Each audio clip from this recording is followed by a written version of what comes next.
Good morning, good afternoon, good evening. This is Nightmare on Scam Street. We're doing the flight from Ronchi, which is in the somewhere, and we're going to Venice again. Remember the last time we took this flight, even though I was on the glide slope, we clipped the tree at the end of the runway, which crashed the plane. I've done all the setup. I've saved you half an hour of watching me click buttons and stuff like that. Just on the last section of the taxi up to the runway hold point.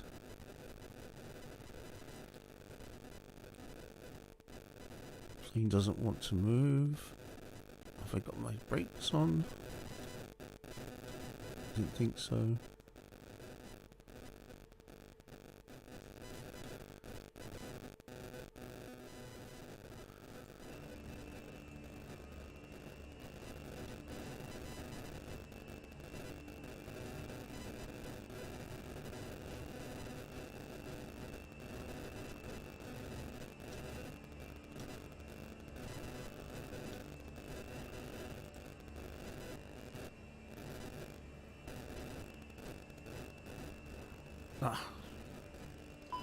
I know why.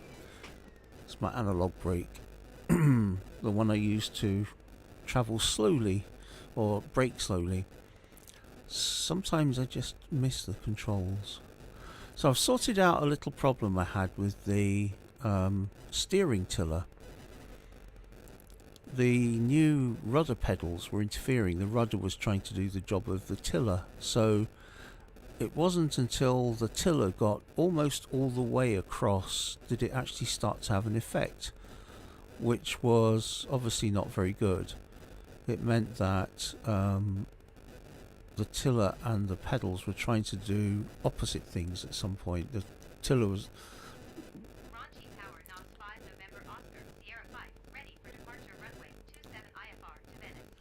So anyway, the rather rough takeoffs have been fixed.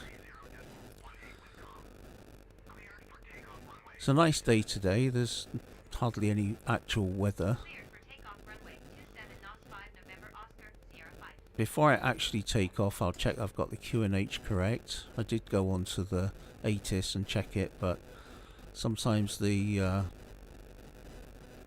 ATC gives you a slightly different number. That's us lined up on the runway. Parking brake is on. Quick check at what they told me on there. 3018, 3018. Okay, we're fine. So we can just go. Let's make a check. Got flaps is set to 1. Let's do our takeoff check.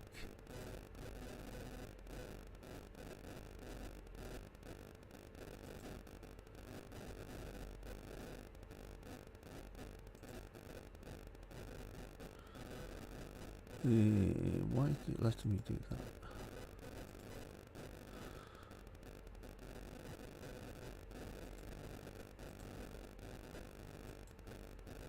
There we go. Takeoff check should be normal. So I've got everything set in the right position. Wonderful.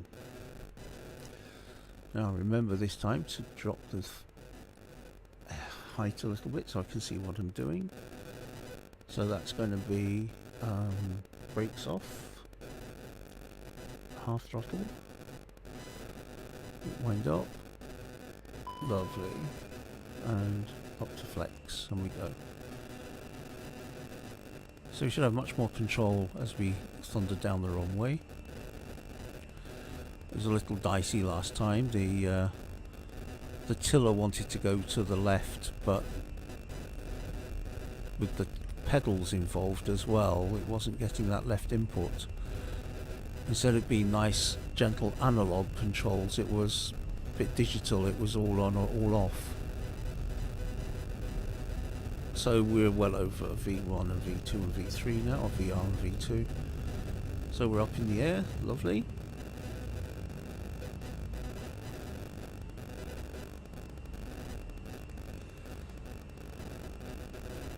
Got a bit of correction in there.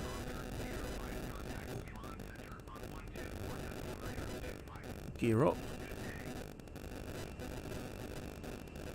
124.925. Flaps. November Oscar, Sierra 5. So the first part of this, November Oscar, Sierra 5 is at 2,000 feet, climbing 12,000 feet. the first part of leaving Ronchi is to do this turn, and the autopilot doesn't like coming on when there's turns and things in the immediate future. Even if you've got your lines on the flight director perfect, but it doesn't take it long. The autopilot kicks in eventually. But flying by hand, got to keep it going round to the left.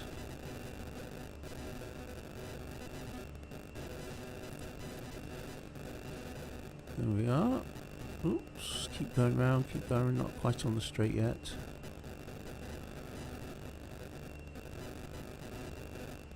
I'm not going to change the barometers until I'm on the straight part.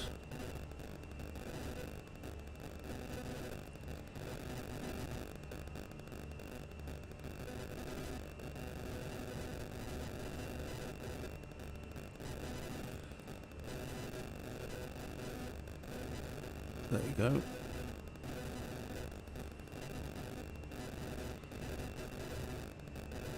Of course, I've forgot to put the speed back into climb mode, so I've probably taken several hundred hours off the engine's life, but it's only a model.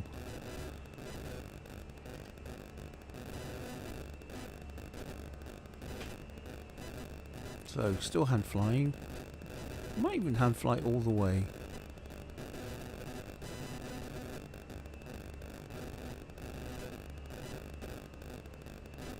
With the flight director, the aim is to get the lines, the vertical and horizontal line, to meet in the square, like that.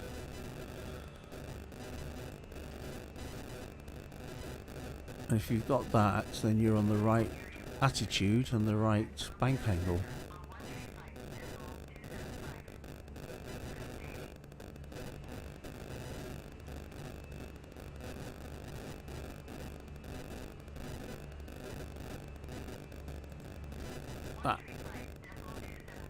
The autopilot's latched in at last, so we can have a little look around.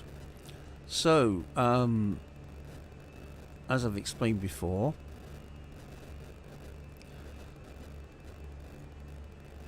this tells us that we've got to go up to 12,000 feet. That's our target. We're already at 10,050. Speed is, the altitude is set here.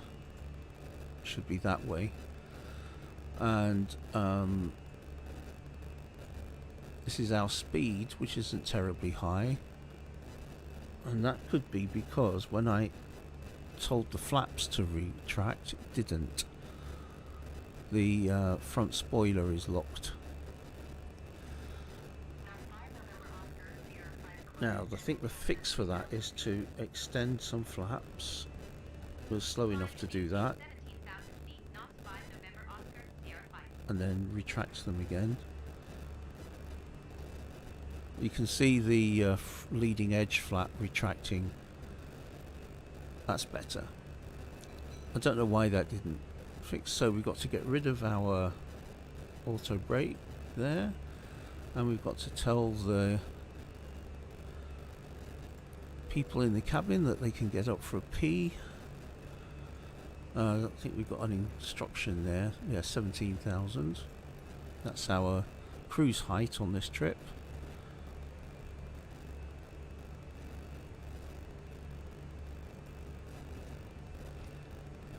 So by clicking upwards, I'm actually pushing the button in, and that's telling the computer to handle the speed and the height. So it doesn't try and just climb up to maximum height regardless of what speed you're doing. It works out the most optimal way to do it. Quick slurp of tea. Right, So in terms of distance, it's not very far. That's 20, 40. It's going to be about that arrow there is when we need to start descending, the white one. And by the time we get to Bazog, we should be at 7,000 feet or something like that. ATC tends to tell us to keep going around here and reduce to about 4,000 feet there till we get to Laren. And when we get to Laren, it tells us to go down to 3,000. Put the constraints on, yeah, 3,000. You see it in pink, purple, whatever that colour is. And that's the approach altitude into Venice. So we have another company message, which will be the latest load sheets. They send you interim load sheets when they start loading, and they sort of guess at it, which don't really mean anything, but you still have to look at them. And when they send you the last one, that's the main load sheet, which you really have to look at. As a pilot, it's your responsibility to look at that load sheet. So we're climbing at a fair old rate of about 2,000 feet a minute. We've got a nice stable speed now. We're at optimal speed. And we're heading toward Bazog. When we get to this white line here, which is the start descent line, then we should actually get a lower height from air traffic control. Now, I've flown this several times since Friday, but on Saturday morning I was about to fly again when my 8-year-old granddaughter came in, said she wasn't feeling very well, and she had a very high fever and a sore throat, and unfortunately she's COVID positive. So we've been doing all sorts of things in the house just now to try and keep the poor thing isolated. We don't want to keep her isolated because obviously that's mentally not good for her, but on the other hand, we've got to try and keep this COVID thing in control.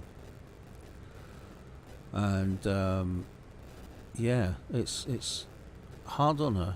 So she spent Saturday and Sunday in her room. We've given her plenty of things to do, and we've been talking to her on WhatsApp and things like that, so she's not been totally alone, but it hasn't been great for her. I really feel sorry for her. And the good thing though is that she feels much better now.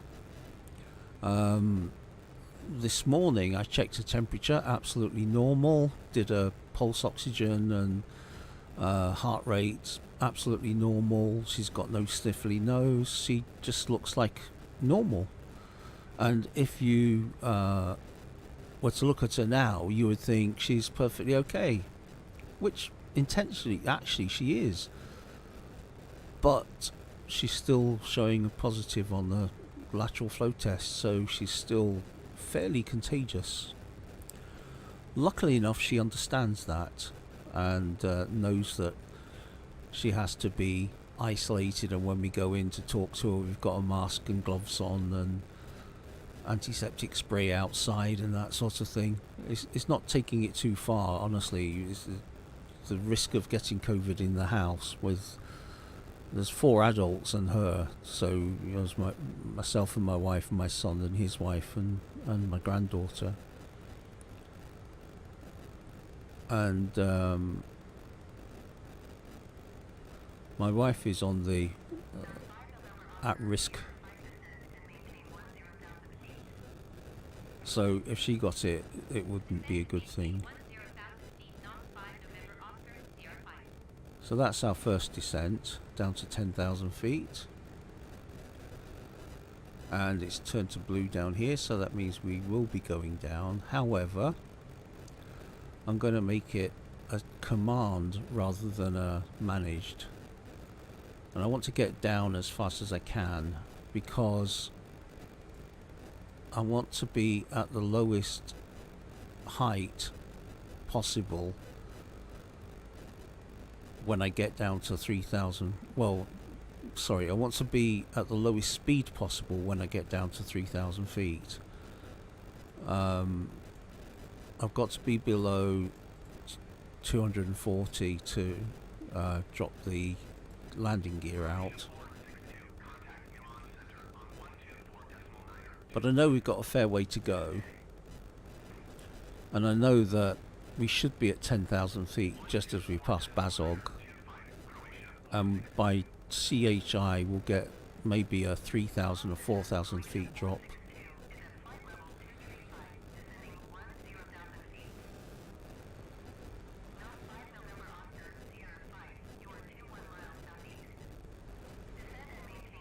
$4,000 now.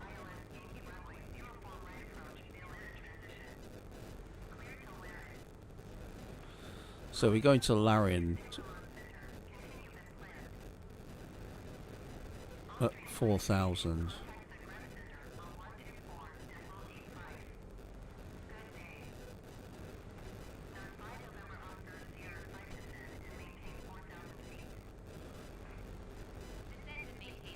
I don't know why they tell us more than once to do the same thing, but they do.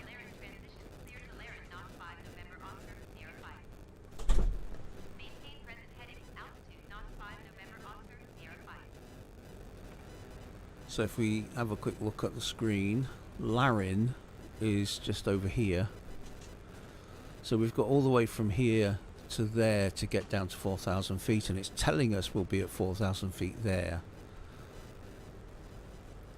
So before we get to Larin, it'll drop us down to 3,000, but I should be okay, because by the time we get down to 4,000, the speed will drop off quite significantly, and then we can get the gear out and the flaps out and things like that.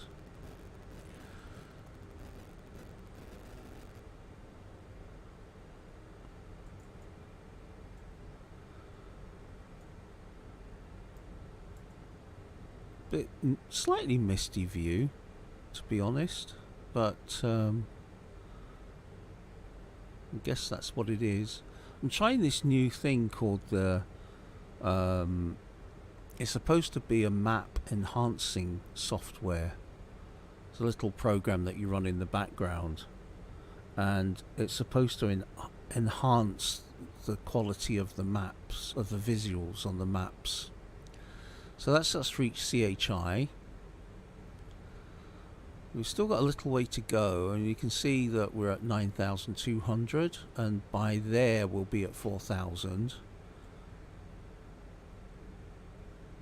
So we're not in any mad hurry to get the gear down or anything. We've still got a fair way to go.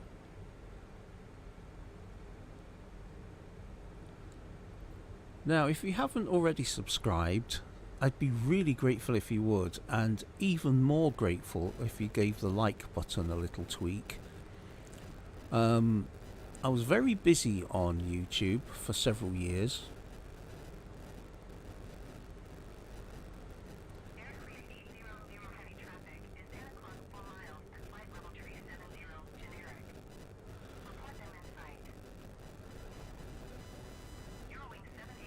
Yeah, good afternoon. Gamer, PS Gamer, nice to see you. What are they saying? Yeah, now comes our 3,000 descent because we're coming up to Larin. Sometimes they'll tell us to go to 3,000 feet, then they'll say go up to 4,000 again.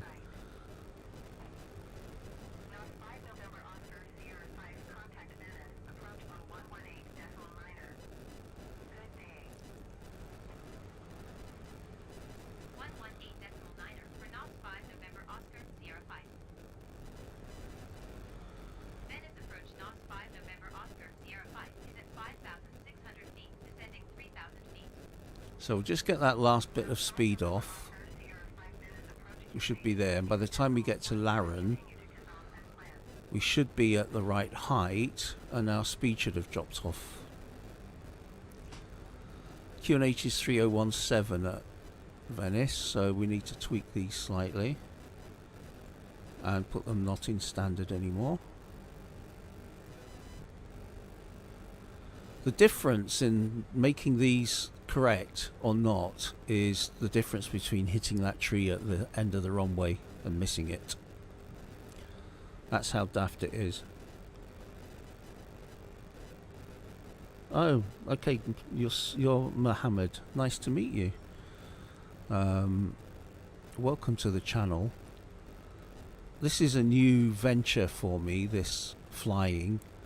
I've done lots of years of flying in simulators, but recently taken up Flight Sim 2020, and luckily there's a local company that has a flight sim that I can use, which is an A320, and it's lifelike, and having the simulator on here has been fantastic. So we're at the right height.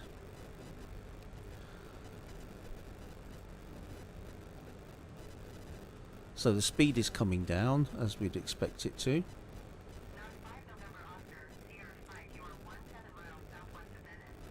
So we can drop the gear down now, and we can put some flaps out now. And as the speed drops, you can get more flaps out.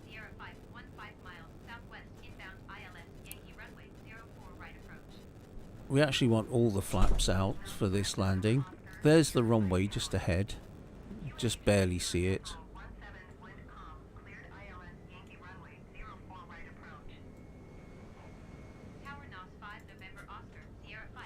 So I'm going to keep dropping the speed down, and when I've got full flaps, I'll set the speed to managed.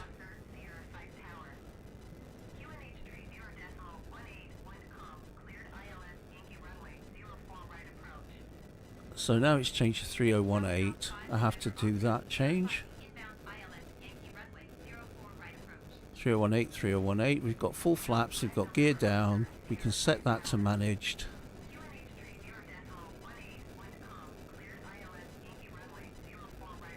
And now we can go on approach, because we've got the locator and we've got the glide slope. So right now the plane should get itself down to the ground. It looks a little hazy, doesn't it?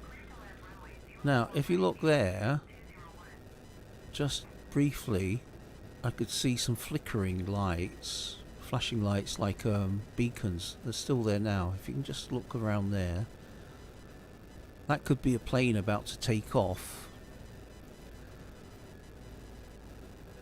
I haven't seen clear to land, so that's a plane in front of us that's just landed or just landing.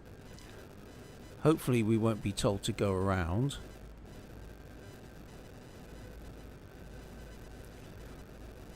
It doesn't seem to be going anywhere, that plane, to be honest. That looks like it's sitting at the end of the runway ready to take off, but hard to tell.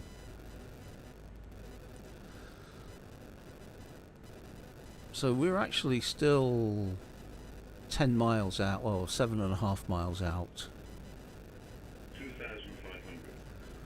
And we're already at 2,500 feet. But we are on the glide slope, and so that aircraft that was on the runway that we saw has been told to exit the runway as quickly as possible.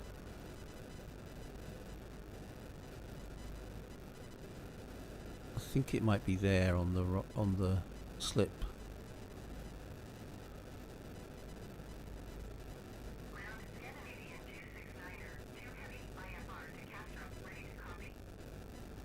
So we're nicely in line, nicely on the glide slope.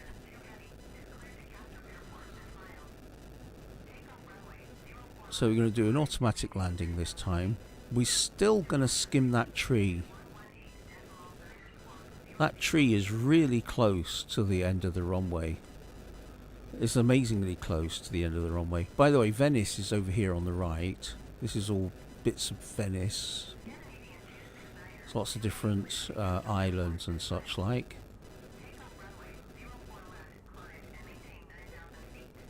I need to get the drone out and fly around over it after we've landed, perhaps.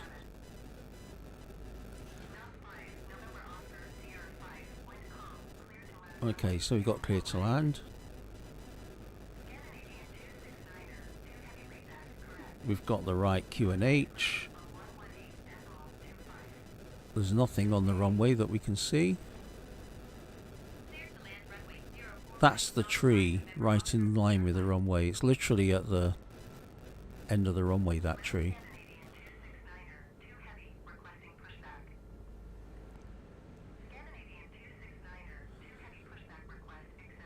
Does make you wonder if you're going to hit that tree, honestly. What I have. I came in on a completely accurate glide slope the other day and dropped a tiny bit at the end just before touchdown and hit that tree and crashed, basically.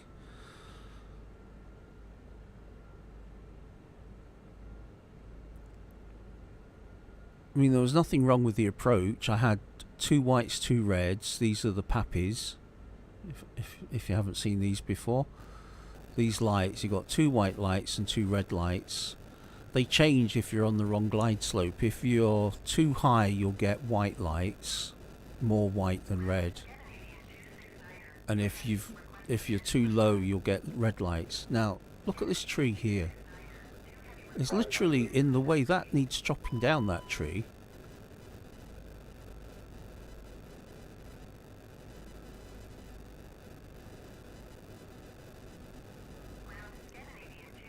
Okay, so we're coming in.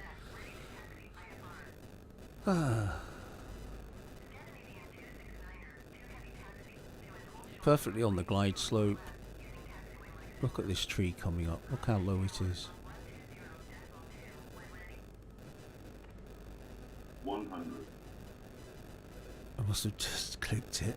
50, 40, 20, 10, restart, 5.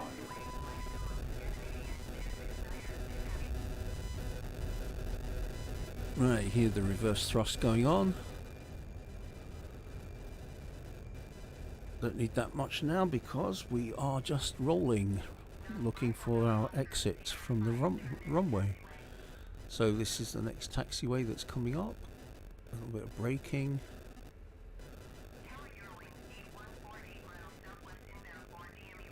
Nice landing.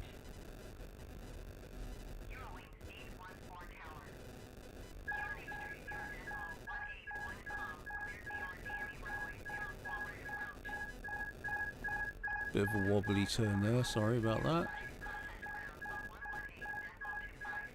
So I'm going to stop here. Handbrake is on. Handbrake, main brake. That alarm is that the brakes are over temperature. I shall clear that. So we're going to taxi to gates.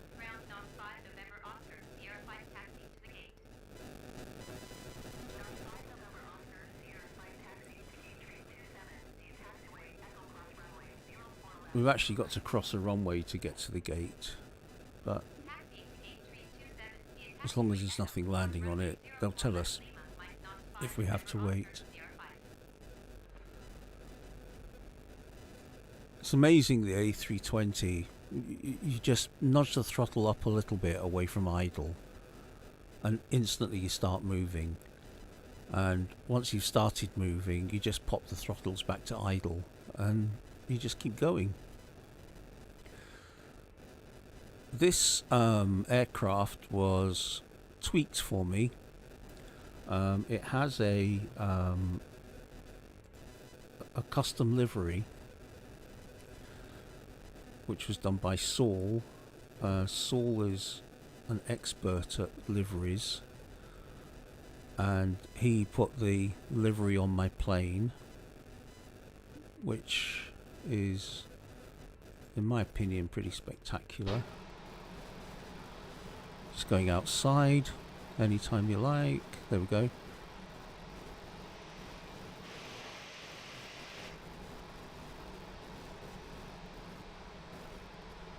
There we go. Nightmare lines. Because of my channel is Nightmare on Scam Street. That's when I used to do a lot of scammer baiting.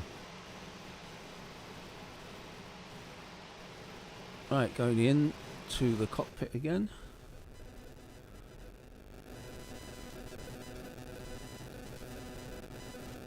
It's going to take us into a parking bay. Rather loose turn here, but we'll get there.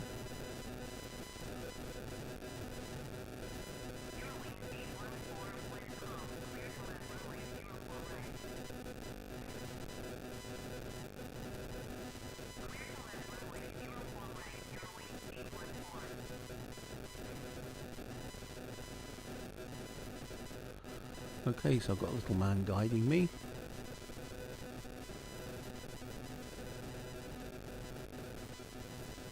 Little touch of throttle. Need to go over to the right a bit. No, I'm okay, lined up. Slowing down. Pop on the view for creeping up on the Marshall.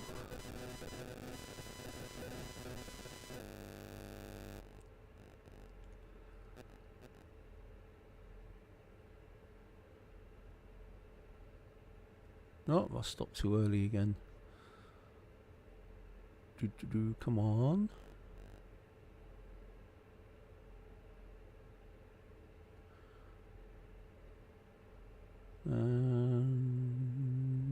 Stop. Perfect. And parking brake on. That's it. Well, I'm not going to go through the debarkation process, rather. It's a bit niggly, but we should be able to get a jetway connected. There we go.